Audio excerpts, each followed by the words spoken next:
अच्छा लगता है लोगों को इंस्पायर करना। मैंने तो 9 साल पहले वर्कआउट करना शुरू किया है। अगर एक लंगोटी वाला आदमी बिना किसी अस्त्र शस्त्र के देश को आज़ाद करा सकता है तो कुछ भी हो सकता है। फेलियर से बड़ा कोई टीचर ही नहीं है। I am the success story of my failures. बहुत फिट लग रहे हैं, यू आर ग्लोइंग सर। और लाइफ में आपके रिवर्स गियर कैसे लगा पा रहे हैं? आई एम श्योर अगर आप अपना सीक्रेट हमें बताएंगे, कुछ टिप्स देंगे, तो lot of people are going to thank me later. पहले तो शुक्रिया बहुत बहुत। I am feeling very good that I have come here on this event. जहाँ तक फिटनेस का बात है, आई थिंक ऐसा सवाल पूछवाने के लिए वैसा कुछ करना पड़ता है, ताकि पहला सवाल आप यही पूछें। अपने आप को रीइन्वेंट करते रहना चाहिए, अलग बनना चाहिए। अलग कैसे नज़र आएंगे? मेरे साथ कल फ्लाइट पे 3-4 लोग बैठे थे, मतलब साइड पे, मेरे से 10, 12, 15 साल छोटे थे और अलग अलग साइज़ के थे। और जब फ्लाइट रुकी तो उतरने लगे तो मुझे बोले लानत है हम पर। मैंने कहा अपने आप को क्यों बोल रहे हो लानत है हम पर? लानत है आप हमसे 15 साल बड़े हैं और हम ऐसे दिख रहे हैं और आप वैसे दिख रहे हो। कल से ही शुरू करेंगे। तो आई थिंक इट्स अच्छा लगता है लोगों को इंस्पायर करना। मैंने तो 9 साल पहले वर्कआउट करना शुरू किया है। एज एन एक्टर रीइन्वेंट करना चाहिए, एज ए पर्सन रीइन्वेंट करना चाहिए। उसके लिए ज़्यादा मेहनत नहीं करनी पड़ती है, सिर्फ थोड़ा सा खाने पे कंट्रोल और रोज़ आधा पौना घंटा कोई ना कोई एक्सरसाइज। वैसे ज़िंदगी में अगर किसी एक फ़न में कोई माहिर हो, ऐसे लोगों की संख्या की कमी नहीं है, लेकिन जो जीवन के कई हुनर का बादशाह हो, प्रसिद्धि के ऐसे मुकाम पर होने के बावजूद ज़मीन से जुड़ा हो, मुझे लगता है भारत में ऐसी शख्सियत की पहचान अनुपम खेर के नाम से होती है। और जब हम आपको देखते हैं, आपका काम देखते हैं, तो बहुत गर्व महसूस करते हैं, क्योंकि हमें ऐसा लगता है कि एक व्यक्ति जो एक छोटे शहर से आया और माया नगरी में इतनी बड़ी ऊंचाई पर पहुंचा, तो हम भी कर सकते हैं। कोई भी कर सकता है। मैं अपने नाटक की चंद 3 लाइनें आपको सुनाता हूँ कि मैं कुछ भी हो सकता है। मेरा एक नाटक है, अकेले करता हूँ, वो मेरे जीवनी पर आधारित है, मेरे फेलियर्स पर आधारित है, ऑप्टिमिज़म पर है, आशावादिता पर। उसमें शुरू में एक 3 लाइनें हैं कि अगर एक लंगोटी वाला आदमी बिना किसी अस्त्र शस्त्र के देश को आज़ाद करा सकता है तो कुछ भी हो सकता है। एक लड़का रोज़ 10 किलोमीटर पैदल चलकर नदी पार के स्कूल जाया करता था, वही आगे जाकर भारत का प्रधानमंत्री लाल बहादुर शास्त्री बन सकता है तो कुछ भी हो सकता है। और अगर 27 बरस जेल में रहने के बावजूद नेल्सन मंडेला उसी देश का राष्ट्रपति बन सकता है तो कुछ भी हो सकता है। बिल्कुल, कुछ भी हो सकता है। ये प्रेरणा आप देते हैं। और आपने यहाँ पर अभी फेलियर्स का जिक्र किया। फेलियर से इंसान कैसे सीख सकता है? ये मुझे लगता है कि एक ऐसी चीज़ है जो अगर इस पर आप जीत हासिल कर लेना, तो आपको ज़िंदगी की कोई रुकावट रोक नहीं सकती, कोई चैलेंज आपको हरा नहीं सकता। फेलियर्स को लेकर जो डर रहता है, उस पर फतेह कैसे हासिल? फेलियर तो सबसे बड़ा टीचर है लाइफ में। फेलियर से बड़ा कोई टीचर ही नहीं है। सक्सेस जो है वो 1 डायमेंशनल है, फेलियर मल्टी डायमेंशनल है। मैं तो अपने जीवन को I am the success story of my failures. मेरे पिताजी ने बड़ी इंटरेस्टिंग 14 साल की उम्र में मेरे जीवन से फेलियर का डर निकाल दिया था। आप लोगों के साथ भी ऐसा होता है। पहले तो इसमें एक हम चीज़ करते हैं, चलिए थोड़ा सा मैं अपने यहाँ पर जितने भी महानुभाव बैठे हैं, मैंने ज़िंदगी में कभी 38% ज़्यादा मार्क्स नहीं लिए। मतलब मेरी एजुकेशन में 38% से ज़्यादा मार्क्स आए नहीं। तो ये मैं आपको बताना चाहता हूँ, ये इसमें कोई झूठ नहीं है। अब मैं ऑडियंस से पूछना चाहता हूँ कि यहाँ जितने लोग बैठे हैं, इनमें से 60% ज़्यादा कितने लोगों के मार्क्स आए हैं? वाओ, ऑलमोस्ट 90% लोग। 70% ज़्यादा? अरे बाप रे, अभी भी 90%। ओके, 75% से ज़्यादा? वाह, फिर भी आप नीचे बैठे हैं, मैं ऊपर बैठा हूँ। नहीं, आई रिस्पेक्ट यू। आपने जो इतने सारे मार्क्स इकट्ठे किए हैं, बड़ा अच्छा। आप तो भाई साहब बहुत ज़ोर ज़ोर से ऊपर, आपको नहीं लगता था ये बोलने वाला हूँ मैं। तो 9th स्टैंडर्ड में था मैं। और उन दिनों, अब पता नहीं ऐसा होता कि नहीं, कि घर वालों से रिपोर्ट कार्ड पे साइन करवाने पड़ते थे। बिल्कुल होता। अभी भी होता है? Very good. तो मैं हमेशा हिचकिचाता था कि पिताजी को मैं ऐसे मौके पर ढूंढूं जब वो जल्दी में हों, जब वो जल्दी में हो तो मैं अपना रिपोर्ट कार्ड उनको दे दूं और वो बिना देखे साइन कर देते। आमतौर पे ऐसा होता था। तो 9th में मैं एक दिन उनको रिपोर्ट कार्ड पढ़ाई, वो बाहर जा रहे थे, फिर उनको सडनली याद आया कि वो स्टोर की चाबी भूल गए हैं ऑफिस के। तो फिर उन्होंने वो रिपोर्ट कार्ड देखी और देख के बोले कि तू 59th आया है क्लास में? मैंने कहा हाँ जी। बोले स्टूडेंट्स कितने टोटल? मैंने कहा 60। फिर मुझे लगा अब ये डांटेंगे, गुस्सा होंगे, तो उन्होंने एक लंबा पॉज लेने के बाद बोला, बेटा एक बात तो है, जो फर्स्ट आता है उसको हमेशा इस बात की टेंशन रहती है कि उसको फर्स्ट आना है। वो सेकंड भी आता है तो उसको लगता है उसका डिमोशन हो गया। लेकिन जो 59th आता है वो 48th आ सकता है, 37th आ सकता है, 24th आ सकता है। एक काम करना, अगली बार 48th आना। और फिर एक छोटा सा पॉज लेने के बाद उन्होंने बोला, याद रखना बेटा, failure is an event, never a person. Event fail होता है, पर्सन फेल नहीं होता है। तो आई थिंक जब 14 साल के बच्चे की ज़िंदगी से उसके पिताजी ही ये फेलियर का डर निकाल दें। अभी आपकी डिजिटल टीम ने मुझसे पूछा कि आपका रियल हीरो कौन है, तो मैंने अपने पिताजी का नाम बताया था। बिकॉज जो सीख हमारे माँ बाप नहीं दे पाते हैं और डरा के रखते हैं, आजकल के बच्चों को फेलियर से बहुत डराया जाता है, बहुत कि ऐसा ज़िंदगी में फेलियर। और ऊपर से तो आजकल हर कदम पे आपको ऐसा महसूस कराया जाता है कि somebody is doing better than you. चाहे वो सोशल मीडिया हो, चाहे वो फैशन हो, चाहे वो लोग हों, चाहे वो चैनल हो, बार बार बताया जाता है हमारा ये हो रहा है।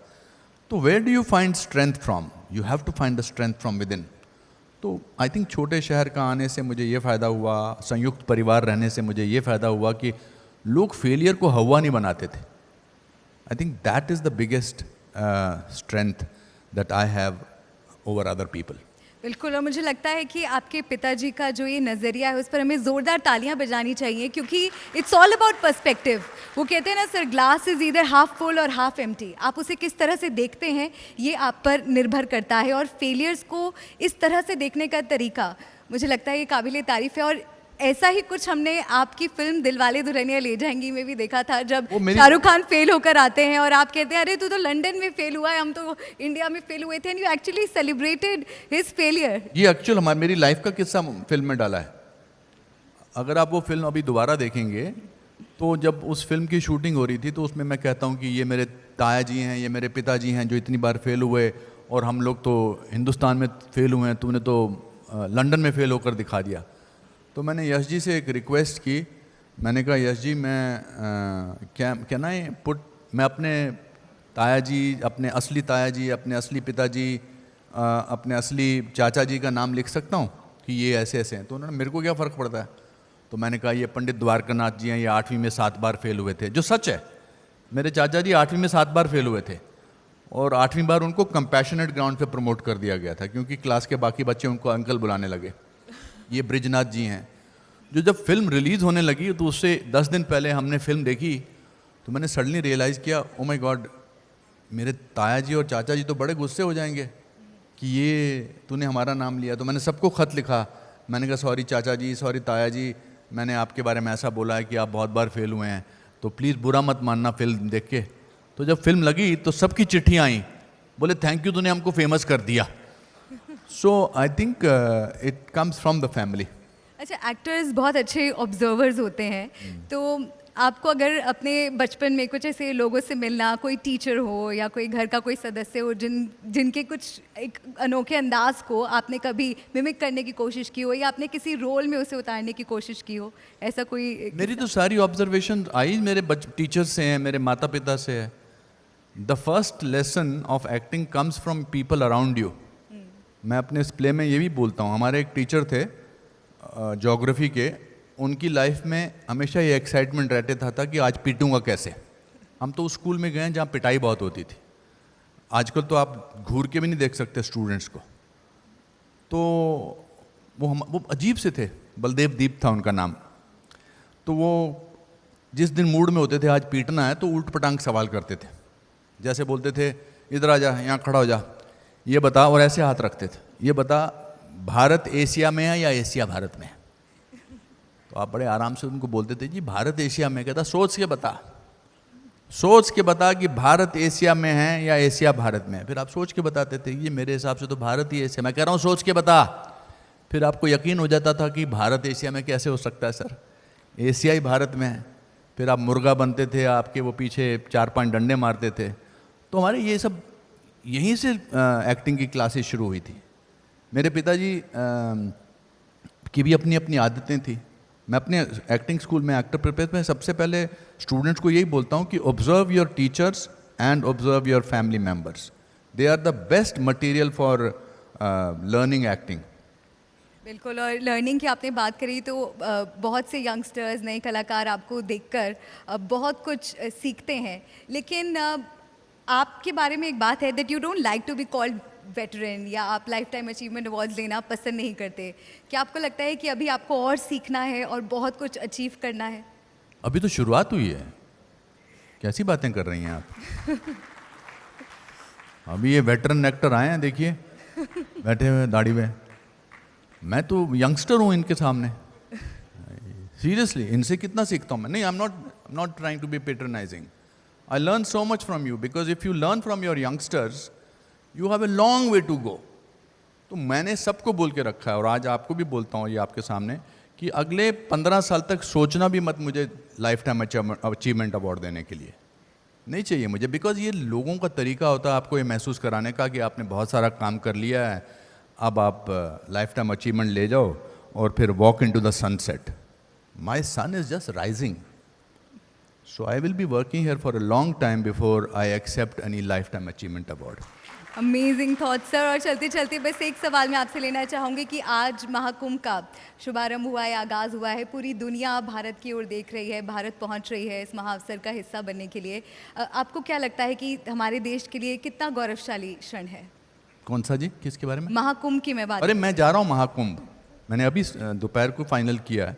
I think it is the once in a lifetime event, not even event, ये तो सांस्कृतिक हमारी उपलब्धि है, इसको क्या कह लीजिए। ये ज़मीन पर एक ऐसा तिलक है, कमाल का है। इतने सारे लोग, इतने सालों से चला आ रहा है ये कुंभ का मेला या कुंभ का जो एक समूह है, it's a spiritual purgation, spiritual feeling of great importance. I think ये पर्व जो है जितनी शान से मनाया जाए उतना कम है। ये पर्व सिर्फ रिलीजियस लेवल का नहीं है, ये पर्व टुगेदरनेस का है, ये पर्व आत्मीयता का है, ये पर्व शांति का, ये पर्व कैसे जुड़े रहने का है, ये पर्व डिसिप्लिन का है। 15 लाख लोगों ने कल वहाँ स्नान किया। 15 नहीं, 1 करोड़ 15 या 15, 1 करोड़ 15, 1 करोड़ को पार कर गई। 15 मिलियन। हाँ, मैं हिसाब में इसीलिए तो 30% मार्क्स आते थे। So I think it's something as Indians we should be very very proud. भारतीयता का ये एक बहुत बड़ा तिलक है, जैसा कि मैंने आपसे कहा। Anupam Kher everyone, thank you so much sir for this wonderful session. और अब मैं मंच पर जी मीडिया के सीईओ करण अभिषेक सिंह जी को बुलाना चाहूँगी, और साथ ही जोगेश भूटानी जी को। प्लीज़ आप मंच पर आएँ और हमारे मेहमान अनुपम खेर जी को सम्मानित करें। It was wonderful talking to you Anupam sir, indeed an inspiration for all of us. जोरदार तालियां हो जाए अनुपम खेर जी के लिए।